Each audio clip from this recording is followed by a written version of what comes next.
Hi there, and welcome to the Skylight Books author reading series. If you'd like to learn more about us and our many upcoming author events, please visit skylightbooks.com, where you can browse our inventory, buy books, and join our Friends with Benefits Club. You can also follow us on Twitter, Tumblr, and Facebook. To speak to a real live bookseller, please call 323-660-1175. Thanks for your support, and enjoy. Ladies and gentlemen, please welcome Cecil Castellucci.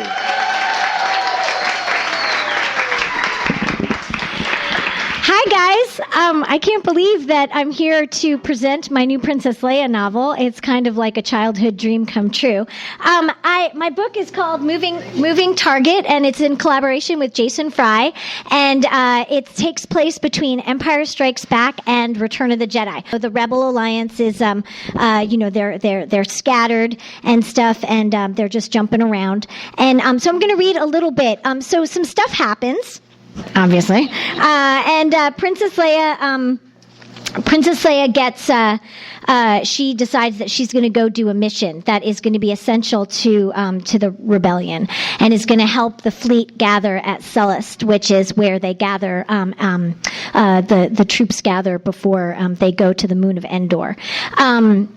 So she's assembled a team. So I thought maybe what I would do is I would read Chapter 8, which is the team assembled, so that you can meet the other characters that are on her team. So as you know, there's Princess Leia. She's our heroine. But then you also have Nien Nunb, who is, he is, you may know him from Return of the Jedi and also the Princess Leia comic book. He's a pilot, and he's Lando's co-pilot on the Millennium Falcon when they go to Endor. And then you can meet the new team members, who are Kitty, who's a Syrian, and then Lakmarcha, who's a Dreslian, and then this is Aunt Rot, who's an Abonito. And so those are the other characters that we're going to meet. So I'm going to read from Chapter 8, the team assembled, so that you meet the entire team that the book is all about. So, okay.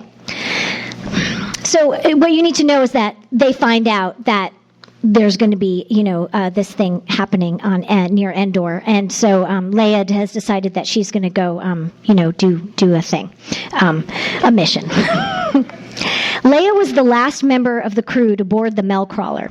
The others were waiting in the cramped lounge. She dropped her bag in the cabin she was sharing with Kitty. She refused Nien's repeated offers of his own single cabin, then emerged to find the rest of the crew waiting silently, their eyes on her. "What I'm about to tell you is highly classified," she said. "Our mission has 2 objectives. I'll be meeting with the local resistance leaders on 3 planets we're visiting, and we'll be recruiting ships to join us in the system we've codenamed Yellow Moon." Kitty, the Syrian communications operator, nodded eagerly. She was thin and pale, with multiple pairs of headphones wrapped around her tall, conical head, and data pads strapped to her spindly arms and legs. The data pads were blinking as the data constantly flowed into them. It pained Leia not to tell them that the rendezvous was a deception, but she'd spent the morning reminding herself that it was necessary. That way, if any of them were captured, Operation Yellow Moon would still fool the Empire, keeping its focus far from the fleet gathering at Sullust. "In each of the 3 systems we visit, we'll set up a beacon designed to repeat coded message," she said. "It will tell the starship captains we recruit the location of Yellow Moon and when to rendezvous with the ships we're committing to this operation." Aunt Rot, the tinkerer, looked up from checking the beacon in his lap. He was a member of the Abonito species, with a knobby ridge atop his small black eyes, and one of those eyes was magnified by a powered monocle. If Leia felt bad about the story she was telling her crew, she felt worse about what would happen to any of the starship captains who responded to the beacon, because there would be no rebel rendezvous, no fleet awaiting them.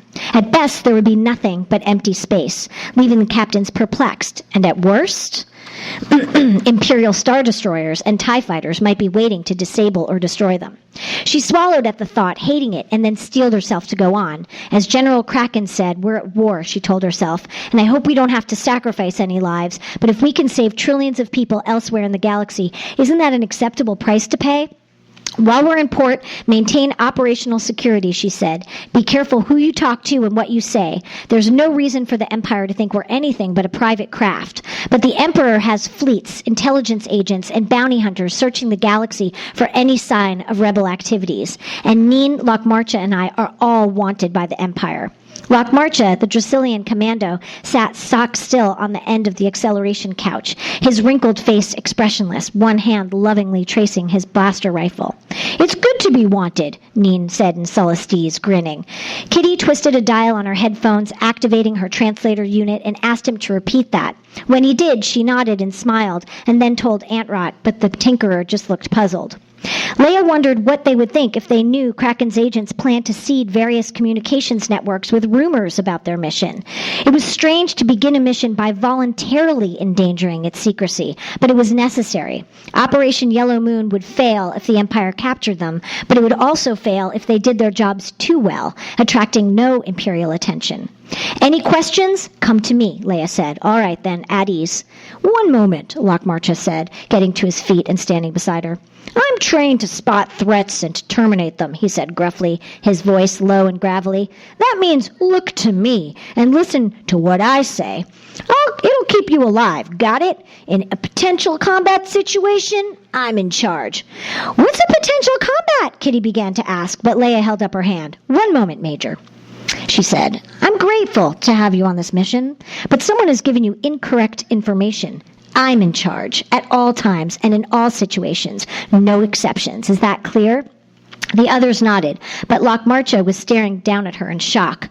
She held his yellow eyes with her own until he looked away, taking a sudden interest in cleaning a part of his gun that he'd just cleaned. It's clear, he said, hesitating a moment. Princess. Good, she said, ignoring the emphasis he'd put on her title and turning to Neen. And now, time to leave Zestiga behind. Let's see what the Melcrawler can do, shall we? But that's it.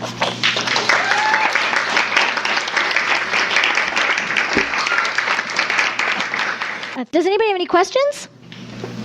Who's your favorite Star Wars character? Well, Princess Leia.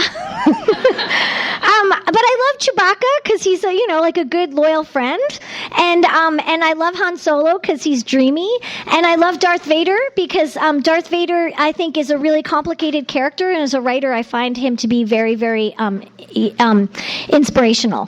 To go through the road that Darth Vader goes through. Yes. Which book is the first, you mean, of the Star Wars books? It would go, I think it's Luke, Han, and then Princess Leia. Because those two books take place between Star Wars and Empire Strikes Back, and my book takes place between Empire Strikes Back and Return of the Jedi. Yep. So I read in your new book that there are, information from the upcoming movie. How did you receive that information to write about it? Well, I didn't really need to know that information because my time period is so in there, and there's a lot of secrecy that goes on. So I don't even know what I know. I know things, but I don't even know what I know. So because there's a lot of different secrecy. So I can say that I knew parts, and then Jason knew parts. And so it was interesting to see, that's Jason knew that and I knew this, but I don't even know how it would tie in. It's not like they're hints, like they're secrets. It's more like they're puzzle pieces or things that you'll be like, oh, even me, I'll be like, oh. So did Disney send you information about the new movie so you could incorporate that, or? No. No, they just said, you can, I would write something and then they'd be like, you can't do that. And I'd be like, oh, I guess that's because it's something that I'm not supposed to know about, or maybe it ties into it, or maybe it doesn't. That's the best way that I can explain it is that it's a shared universe, right? So there's video games and comics and movies and books, and everything is all tied in together, and everybody has the sliver of information for their little thing. And so I really wanted to do something with the necklace that Princess Leia has, and I kept putting it in the book, and it kept being taken out, and I kept putting it in, it kept taken out, and then it was in the comic book, and so it's things like that. So it's sometimes you don't know what you don't know how it's tying in. So it's not like there was any information that was given, because and also I don't want to be spoiled. I'm excited about being a fan. So. How did you conduct your research? Well, my research, what I did was I basically just rewatched the very end of Empire Strikes Back and the very beginning of Return of the Jedi, because Return of the Jedi is sort of the North Star of where, where she's sort of heading. And if you look at the end of Empire Strikes Back, I mean, Leia's in a pretty, her love is frozen in carbonite. Her rebellion is in shambles. I mean, she's still grieving the loss of her planet. So those sort of final moments is like, every time that I look at her face in there, I'm just like, that's what I was trying to sort of remember and think about. And then, there are Star Wars encyclopedias that I would look at and just sort of flip through just to get ideas for like what kind of aliens I could use, and and sort of think about like the Outer Rim, and stuff like that. So, but basically, I just sort of stayed in that thing. I mean, I said this on the unboxing event, but I'm a big fan of taking Coursera classes, which are massive online college classes, and I happened to be taking one called The Paradox of War while I was writing the Princess Leia book, and that was really fascinating and interesting because it it really tied into the sort of galactic war saga that I was writing about. So that's that. Yes? What Star Wars movie is your favorite? Oh, Empire Strikes Back is my favorite. It's my favorite because it's very dark. It's the middle of a story, so it ends like on a very open, dark place. Like there's a lot of loss, and I think that's like as a storyteller, that's a sort of very interesting moment in a larger story. So that's it. Any final questions? No? All right. Well, thank you so much. I'm going to put on the trailer for The Force Awakens. You can buy books up front. I will be here signing for you. There's galactic juice and cookies. Thank you so much for coming to my party. You've been listening to the Skylight Books author reading series. Don't forget, you can listen to this and all our other great podcasts at skylightbooks.com. Thanks again for stopping by, and we hope to see you soon.